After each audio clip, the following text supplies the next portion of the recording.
ఇకపై తెలుగులో ప్రభుత్వ ఉత్తర్వులను జారీ చేయాలని ఏపీ ప్రభుత్వం తీసుకున్న నిర్ణయం పట్ల సర్వత్రా హర్షం వ్యక్తమవుతోంది. కూటమి ప్రభుత్వం తీసుకున్న నిర్ణయాన్ని మాజీ సీజే ఎన్వీ రమణ స్వాగతించారు. పరిపాలనా ప్రక్రియలో పారదర్శకతను పెంచుతుందన్నారు.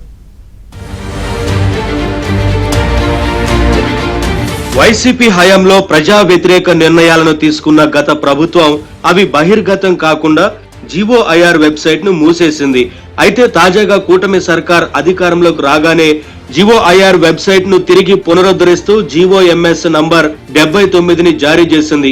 2021 ఆగస్టు 15 నుంచి 2024 ఆగస్టు 28 వరకు గోప్యంగా ఉంచిన జీవోలన్నింటినీ ఆ వెబ్సైట్ లో అప్లోడ్ చేయాలని సంబంధిత అధికారులను ఆదేశించింది.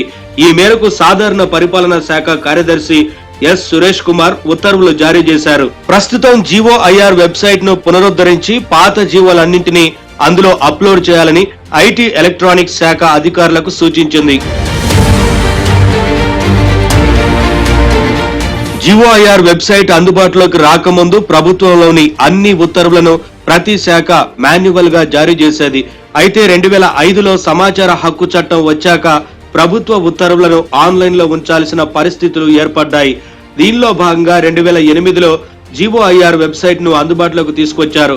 నాటి నుంచి అనేక ప్రభుత్వాలు మారాయి. అయితే ఏ ప్రభుత్వం జీఓఐఆర్ వెబ్సైట్ ను ఇబ్బందిగా భావించలేదు.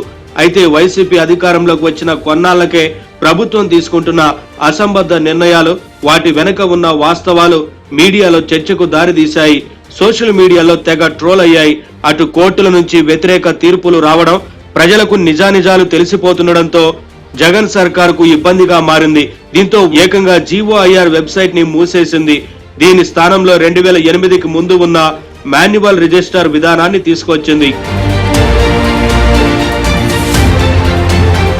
అయితే జీఓఐఆర్ వెబ్సైట్ మూసివేయడం పట్ల అప్పట్లో విపక్షాలు తీవ్ర అభ్యంతరం వ్యక్తం చేశాయి. జగన్ సర్కార్ పారదర్శకతకు పాతరేసిందని మండిపడ్డాయి. కానీ విపక్షాలను ఏమాత్రం లెక్క చేయలేదు. అయితే తాజాగా కూటమి సర్కార్ అధికారంలోకి రాగానే పారదర్శకతకు పెద్దపీట వేసింది. ప్రభుత్వ జీవోలన్నీ తిరిగి జీఓఐఆర్ వెబ్సైట్ లో అప్లోడ్ చేయాలని ఆదేశాలు ఇచ్చింది.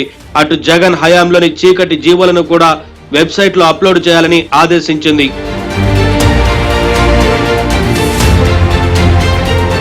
ఇకపై ప్రభుత్వ ఉత్తర్వులన్నీ ఇంగ్లీష్ తో పాటు తెలుగులో కూడా ఇవ్వాలని చంద్రబాబు సర్కార్ సంచలన నిర్ణయం తీసుకుంది.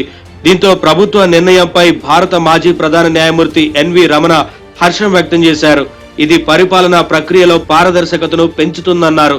తెలుగు భాషాభిమానులు, విద్యార్థులు, విద్యావేత్తలకు ఏపీ ప్రభుత్వ తాజా నిర్ణయం ఓ స్ఫూర్తిగా నిలుస్తుందని ఆయన ఓ ప్రకటన విడుదల చేశారు. ప్రపంచ తెలుగు సమాఖ్య సభలో పాల్గొన్న కేంద్ర మంత్రి కిషన్ రెడ్డి తెలుగులో ప్రతి పదానికి ఒక అర్థం ఉంటుందన్నారు. బోధన భాషగా తెలుగు ప్రాచుర్యంలోకి తేవాలి. పాలన వివరాలు, అధికార ఉత్తర ప్రత్యుత్తరాలు తెలుగులో ఉండే విధంగా చూడాల్సిన అవసరం ఉంది.